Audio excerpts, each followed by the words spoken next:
Controlling noise in the workplace. Follow these steps to control noise in the workplace. Identify the noise sources. Determine the noise type. Identify the noise paths. From the sources to the worker.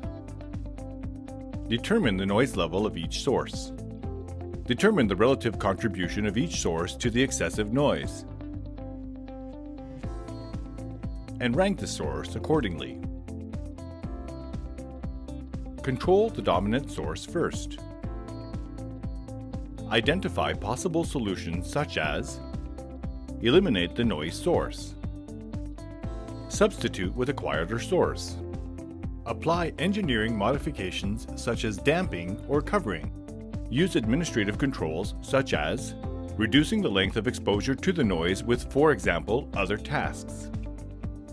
And lastly, use protective equipment as a last resort for controlling noise exposure.